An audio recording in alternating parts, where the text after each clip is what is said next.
abendra obenya biato malaria de 3D de to typhoid afei so why stressed o nom ama ho si Jubilee House Megida Aula John Dramani Asankusu Mahama or USA Philadelphia eno agina simpie so ede atu twa se emre bia kuta dual citizenship so ye Ghana ni ya sanso ama okwanya so ye Britain ni ni mi enu kura wa untimi nkuta amanyokuo bia post eno nti na eya obi de ko premra hyebedwe akonya ni bia yetimi de ne kokot no wo se sese wa ye krado se mra no wo de ne sabesa che am ye yisa tabo no afri ho amamu ada ho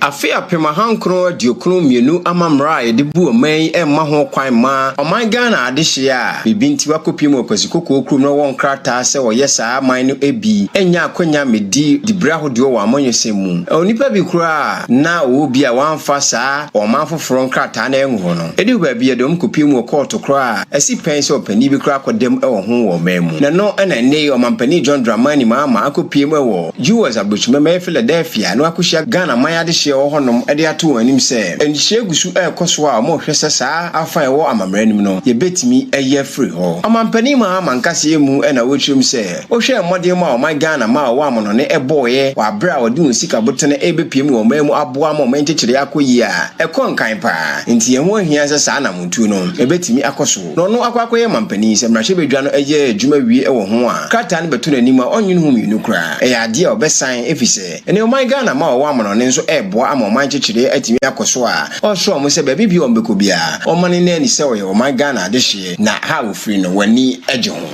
Remittances amounted last year was a record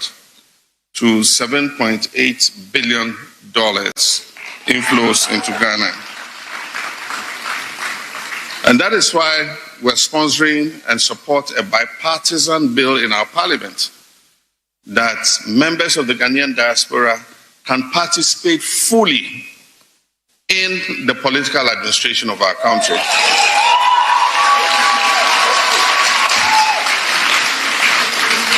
And so that clause in our constitution that excludes you, we have a bill in parliament that is bipartisan. It means both sides support it, that we will amend that bill. You don't need to renounce your citizenship or your residence status before you stand for parliament or be appointed as a minister in Ghana.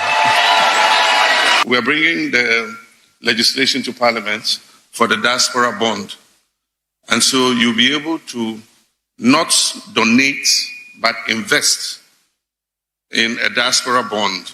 And that bond will be invested in improving the infrastructure in Ghana, and you earn an interest on your investment. But I believe that we are defined by our culture. We are who we are because of our cultural identity. And so wherever you go, be proud to be an African. Be proud to be a Ghanaian. You know, one of the things everybody says about Kofi Annan,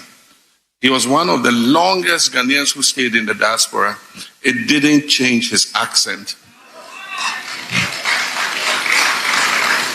Today, somebody comes to America for 4 weeks. Can you take me to Kokomlemle?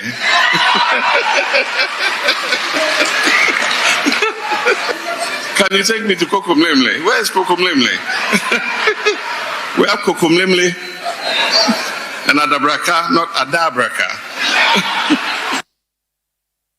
Free and some way more na yankwa pomden ensem ye gina bonomantemu na pomden adwuma ye forward makonhyiemu akohwese de afie atwam no enomasi koye na de ohunu ye ne se ekame ayese eye na wotwe bia no enipa aduasa nwotwe onumunya HIV AIDS no ebe na wose 1853 new HIV infections na ebe todwa ya wodua e reportoye efri bonomantemu.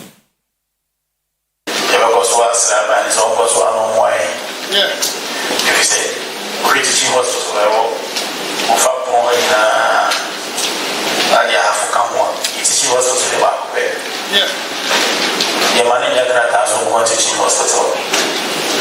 Your money, and set and fat teaching hospital. Yeah. The teaching hospital is really immobile, you know. The local opera, now So if you for grass, you may know what. Like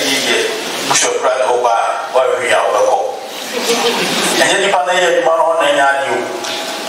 And as you believe that someone you qualify, I can't get one. And so, just another minister, usually at the count. Also, the dialysis machine from a missile. Dialysis machine. That's a member of your Mongo baby mechanic. Really, probably buy one year dialysis machine back what? They see in Salaya. They do so now every other call. What can I see here? You know, now they buy direct administrator somewhere. We need a more direct view. Yes, so. Me you be a mayor and a hospital. And I'm a hospital here, and I'm a facility here. Let me go send this me. Apogudini deɛ sɛ yɛwɔ kakra wa ma nipa no bɛyɛ adwuma no ɛnɔso nti we bɛkɔ yaresabea na yɛ bi a doctor ni hɔ anaa bi a nurse bi ni hɔ ne nyinaa fa kɔsi sɛ aban ma kwan sɛ ɔmo bi choose ɔmo ma nti afidie nipa tet ɛde choose so ɛso yɛ fa doctor for yɛ pato ɛso nipa 12 fɛ anadu mi bi bɛ na ɛso ni ɛba nti wo kusi ɔmo so akɔ a ya na ɛde bi a so yɛ dwuma sɛ bi obi an pɛsɛ ɔbɛkɔ class nti yɛ de afidie ɛfa so aka sɛ ɛyɛ kusi obi baabi a sɛ na ɔnkɔ na baabi a nipa wo bi a wɔ Ghana na ɔsi yɛ obi a ɔwɔ hɔ nom ɔyɛ apɔmuden nia ɔno nso bɛti ahwɛ saa last message am de ma bro no sɛ yaba ne deɛ ɛbɛyɛ adwuma. National Service Authority Chief Executive Officer Openye Kwanchirafo and Ruth De La Sodo what they are two just say July 2026 wa fi we ye mo no wo ye hye National Service wo di soja de ebeka ho. State of the Nation's address emphasized the profound importance of the program, where he underlined its potential to positively shape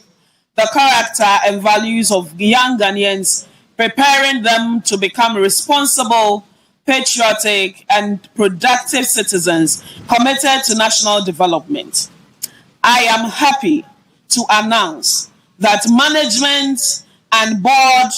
of the National Service Authority are putting things together to get the program started on a national scale latest by July.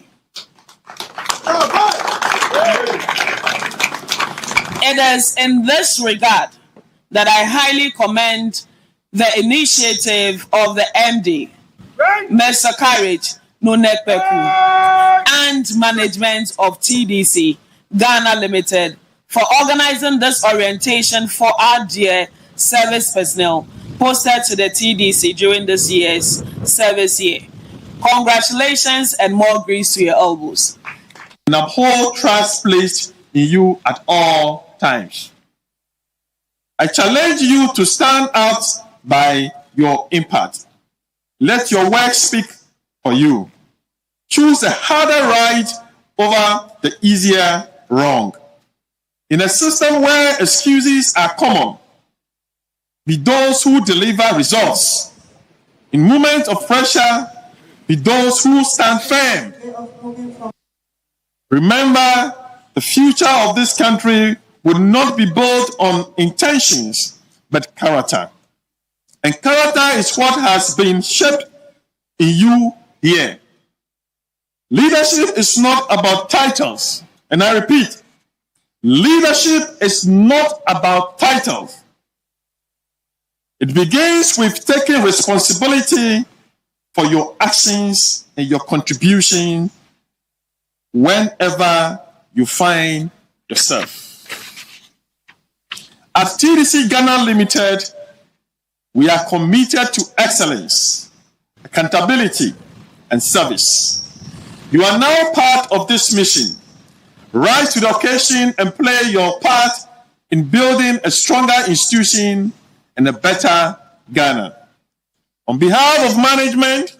I congratulate you on your resilience and achievement and extend our sincere appreciation to the Ghana Armed Forces, the National Service Secretariat for their dedication. I wish you all the very best as you continue your service to TDC Ghana Limited and to our dear nation. Yemfiri hɔ no yɛnkɔ ahonidie nsɛm Kumasi Edum Central Business District Assembly members ayɛ baako si Ubi Concordia Ibi Victoria nkabo ma ahoɔden na wɔn nyinaa susu sɛ ɔkyerɛ memene ya nyade a obebiebie stores ɛbɛboa ama wɔtimi aprapro krom Assembly member baako Honorable Heneba Kwaku adisai wɔne ɔyerepa yɛn reporter ɔkɔgye edi nkɔmɔ ɛno kyerɛ sɛ anopa no nso na ɔno mahyɛ dwumadie na se na me adum akira ye clean up exercise say ye ne da bia no na emu ye besre say anytime bia ye clean up exercise na ya na ye ma omututu store ba ye sre say wutu store no ma no nkire say tenafie na wo beba no na ye ne wonabo members ne adofo ye ne abaye adwuma no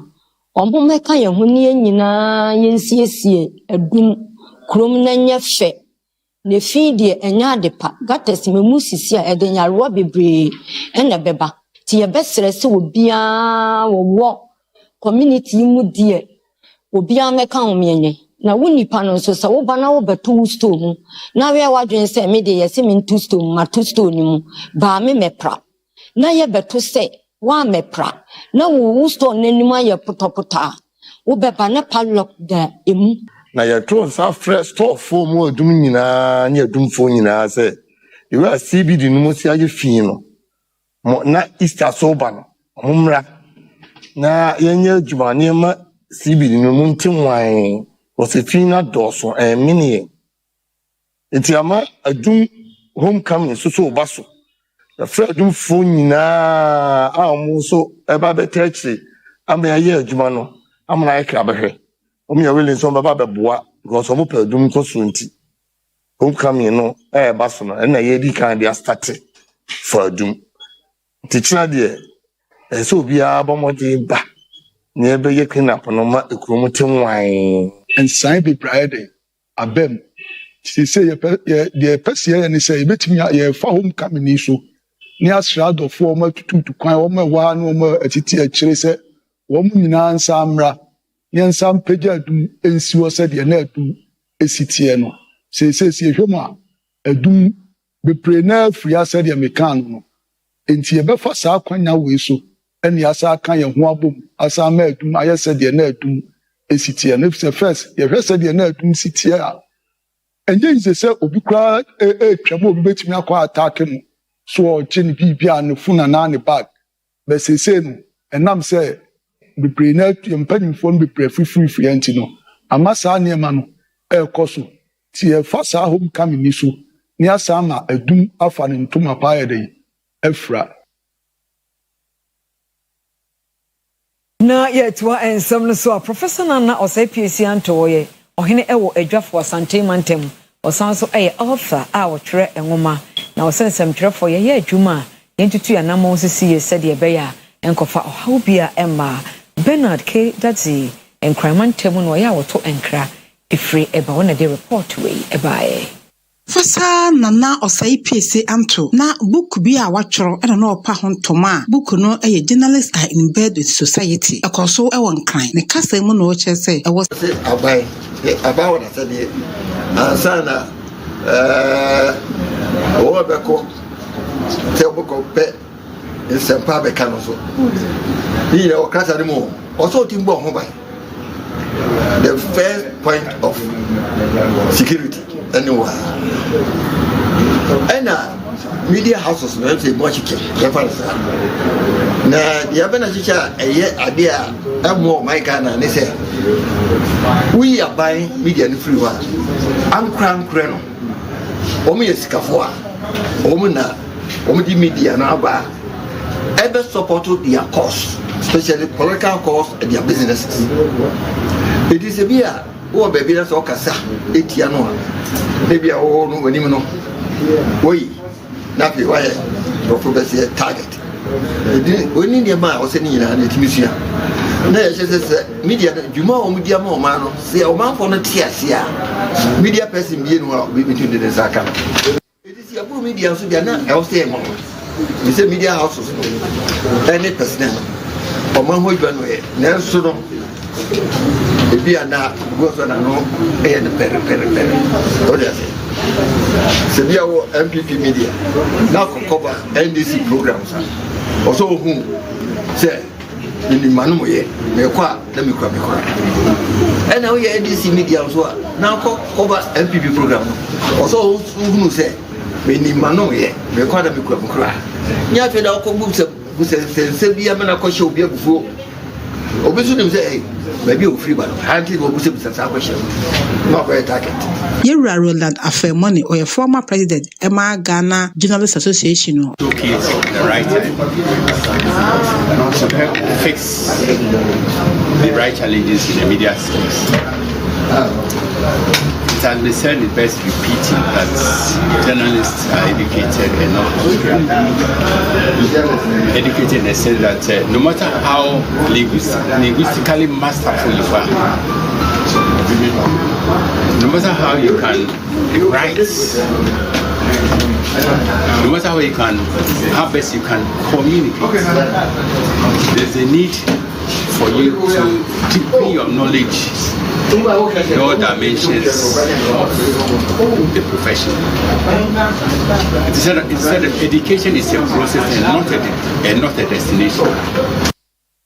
Kwawu afi Easter ebesa akoso ewo kwawu na make us say please makoma akọ apem na omo kọ Easter ewo kwawu ho no mo cross ni kra chepenye ema kwawu south na ifa osebo nso oseba so mu obi ensuro every so bayire bambo mo e de ama woni a obeba ho no abedi Easter no. Ghana police and so are ready for this Easter. If you say municipal commander and tia wa mayate and say ye benya police for mako ebro apem metre 1,000 plus police personnel and omo ba beka eye Kwawu South police ewo ha and Eastern North region police ewo ha and Nkwetie division no police ni nyina no omo ba beka omo ho enti yen de ewo ha dada no nyina ati no there will be about 1,000 additional men a omo be free omo mu afa na nyina aba beka police fo a ewo ha no eho fire service and police beka bom no omo atu anamon anase omo atu mpenten akọ etira betire ne ebroni frɛ no petrol no ti omo be petrol people isu nyina yenkura hodo a Easter no ewo mu no de Ghana National Fire Service ebekotire na omo abatire na omo de edi omudwuma assembly no ahye immigration service ama omo ewura hotels a ewo municipal ni mu nyina mu ehwese aso obi a woye obi ofiri oman foforo so foreigner bia mehye asa hotel bia mu a ebia okura adwenboni bia odeba Easter ni mu ana fire tender ye didi djuma wo ha no eye adwuma na Easter mu so Nyankopon ya dom a ebetoa so na aye adwuma Ghana National Ambulance for enso so ebeje omo personal no bi free eye mansini ahodo aka no nti omo ne region anase yen ambulance team na oha no ene regional team no akasa region ebe mayen ambulance for no ebi na omo de aba beboa wo sanso so ena omo hyen a omo didi dwuma yen ambulance na oha no na no so me no kasa yi na enya fort kakra but be bo so mentemu ni no so municipal assembly Kwawu South atumi ahwe aboa wo mo ama ne ambulance car no ma a etimi ekoba da bia eni nyina mu hwese na Easter ni duro nipa dɔɔso wo mu na akwanhyia na ase dwumadi ahodo betimi aba mu no a omo ebeje ambulance cars no ebi e de free emiaya ahodo a yebenya bi nti omo region no ebema bi Chirapatre hene ene nana ofe kusi radio toso mienu Chirapatre hene esusu se asante hene otufo osei tutu a waba biewo ɛwɔ sɛ yɛn nyinaa ɛhwɛ no anananom ɛhwɛ no na ɛboa ɛma wɔkyekyere ɔman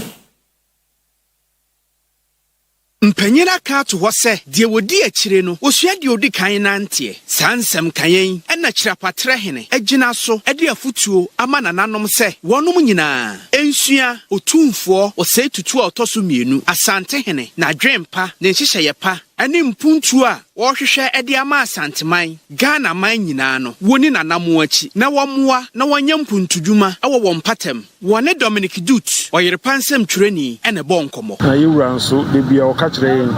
sɛ ma yɛn tena wo nhwɛ ma yɛn nneɛma a wɔde ahyɛ yɛn nsa no ɛnsɛ yɛn nsa na yɛbɛka kyerɛ nti nananom bebree asisi school adan bebree ayɛyɛ nneɛma bebree wɔ mu kurom a mea medi bi ho adanseɛ nti ɔmo gu so a yɛyɛ yɛgu so a yɛyɛ sɛ asanteman nkɔsoɔ ɛda yɛn nyinaa yɛ akoma so sɛdeɛ yɛda yɛwura akoma so no saa na ɔde yɛn so ɛda yɛ akoma so sɛdeɛ yɛwura yɛ no yɛwura ba yɛyi mohwɛ bebree a sukuu deɛ ɔmfa nni agorɔ ɔfoundation ɛhwɛ sukuufoɔ adɔktafoɔ bebree na yɛwura ahwɛ wɔ mu nti saa adwumadi a yɛwura di no ɛna ɛhyɛ yɛn nkuran ma yɛn so na berempɔn yɛn so yɛhwɛ sɛ yɛbɛyɛ bi na asɔ yɛwurani na asɔ ɔman Ghana so aban anamusini a wɔwɔ asokwa Kumase owura amo Kamel ɔde abasobɔdeɛ ɛma nsɔre ɛwɔ ahokeka ɛne adwumaden a wɔyɛ de aboa Ghana ngumasua ɛne Ghana mpuntuo ɔhyɛ ne manfoɔ bɔ sɛ ɛnkyɛ bia suku ahodoɔ bi wɔ ne mansin mu a ɔbɛma wɔnom akade a ɛbɛpagya suku no ɛduru mpɛmpɛnso a ɛbɛma na ayɛ akɔnɔ de ohia ne sɛ Ghanafoɔ ɛmfa mpaebɔ pa ɛntae NDC abanyachi as assembly edwuma nsi ɛbɛhwɛ sɛ asɔre any ekuku ɛwɔ Asokwa Municipal Assembly never found into my pefra aboa yɛn na nim sɛ asɔre yɛ the basis of our lives ye kogonya good morals any ethics papa ɛwɔ ha aban school ɛwɔ ha no ɔmo na ɛboa ma aban school ɛba ha na school no makɔhwɛ ma so school no atete apansam na yɛbɛhwɛ sɛ emre yɛ ɛkyɛkwa yɛbɛhyɛ renovation works ɛwɔ the old block ne so aboa ma school dan no afa ne ntoma pɛfra amna yɛyi emrepam no so yɛwɔ projects bebree ayɛ wɔ Chapatre ha yɛwɔ other ones wɔ akyire ha yɛfrɛ no Anglican ɛhɔ yɛsi washroom yɛsi JSS block wɔ hɔ yɛtu boreholes maako 4 ɛna ɛwɔ Chapatre ha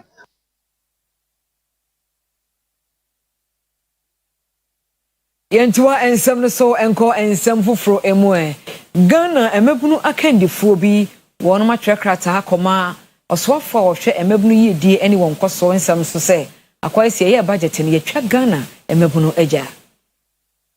Ewo nhyiamudi ase no ena Yewura Sharif Gali CEO ema Ghana Chamber of Young Entrepreneurs ono de to aban ma wo kye se wo hu sa aban no woyi emabu na firi nima bebree mu Youth of Ghana shouldn't at every point in time be begging for what is due. So we are here to simply ask for something that is already due the young people, which is that the National Youth Authority by their act is supposed to receive 5% from the District Assembly Common Fund. The Youth Employment Agency is supposed to receive 10%. But what we have seen over the years that is either this money is given to them or is reduced. Even better that is reduced. Unfortunately this year, the District Assembly Common Fund went to Parliament with an allocation formula, and National Youth Authority and YEA were totally not in the list. So we think that this is a policy issue. We think that this is a clear omission, is a big error, because we are living in a time where youth unemployment is becoming a very big issue. You all will recall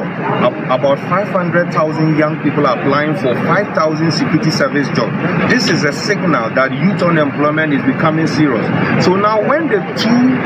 leading youth agencies, that is YEA and NYA, are supposed to receive funding, and now the same parliament, the same government is denying them the funding, then it's a big issue. In some more petition do koye no na Minister for Youth Development and Empowerment Yewura George Opariado ne saso mu no se wate obahwe bibi e de afa ho ntom nka mo akoma entom ye. The YEA Global Africa agency that plays a very important role in the affairs of the young people of this country. And so that 10% allocation in their law goes a long way to support many of the programs we do run. I want to assure the Federation that we have a listening government, we have a president that listens, has a lot of confidence in young people. So I believe strongly that one will forward this petition, including the one we are also working on for the right thing that. Yesterday we were before the Assurances Committee of Parliament, and we also did our petition on the Assurances Committee. And a lot of the projects they are asking us to them assurances for were tied to the 20% contract. So we will not be able to carry out our functions. That is true that YA and NYA. Young girl special report Kasiebo Soronko so special report in Jumubi Abitoja say Ghana mema day 100% 100 wa hamu ebu pen wa ha wa mu fa ema dodo no na oyokoba na nekua free ene omanfo akodi nkomo numerical rating scale for edwumaku a oye nhwehwemu na odi nhwehwemu bi aba abonten a wo kye se so fa mema wo wias wo hamu ebu pen wo ha obi a ewe afu ewo garden ene mema di nkomo na ebisa won se eye ma ni suban eye de be nti na be ma bia o wayiri bia pese o sanya oba bi e kan ho e fa ba bi e ma ni suban ena mema no su bebre wo ho a oba be ni den obeko akọ bi di edidam e ma nso bo ani e ya obese be ma no na be ma na akọ abonte na me yire no na me no oti ade no su ni nyira e baako na wo ye mi good a eden no makofa oba afoforo enye suban se won se ka akula was spare tie enti no ene de owafu awa garden de na o ye badwum ye kai wo so wate ase entem o de ka ekọ na tie pie na spare tie ndem a se wo be kiro nti wo wafu de garden de obi aya na nka ye na ya ama na akoba sa nyina ne se sebi ma no ona o mti ona oba ti na sa ho kire kakra bi kura ba otimi dan suban foforo adi e kire won ti ukwa abontin na sa onya obi a sebe obema akoma na okra to ye mu a etimi ma won so efa garden entina sa no ma no nyina nam so na ma sa no ma ne ba san se ma no bebre nye faithful e bia ahyase no na bia ska ho bibia olive bibia fine but e bedu ba bi no e no ma enkose de na nka ekọ no beginning no e ma e no ma sesa ana ba ma bia so pese sebe adwendwene ekunsunsun ene okra nti no sa no ma ne ka ho e ma no suban no bi na ma efa nka wa jen bema kura mpo de bema nyame bo se bema utwadua ni kwa se eda baba akonchen hwe ko hu asan fikase tenten abronta tenten o won so obi se wadoda enso abronta tenten no wetia o ma me mpacho na wo ma no umfa ma me de ani tutu bema de wase de ni se e so produce fi se bema timi ne ma bebre nyam no oba do ntimi ne oba mema bebre enyam bema de wase de ni se uprum e ma no kura bi o garden na bema maza bema de nyankopon amo se fasika ba akodo do yie na mana mo abaso hwemu a odwo so gufa akọ a epu awuro bema de so gujujuju so cheche eye bema de so wudi oba ba akọ achi a wapom de kura e wo fom na mama na aba no ene ma na aba ne yini nyame asem so de ntini na so se Kristo se bema bi so nya osono de ba akọ na so bi fa se Solomon se owale apem to di Solomon na so di enti a emema num binum ewo afuam sa wo garden ka ho na wote wo asum no so ye be ma wo so di enti na wo afu a wo sa wo garden oyuko banana ekwafie enemy din yeah live our digital address AK018709 Bosheba headquarters ye try ho akwa fire bo from krato ye ba ye be kwa agopra maso yakofa hosel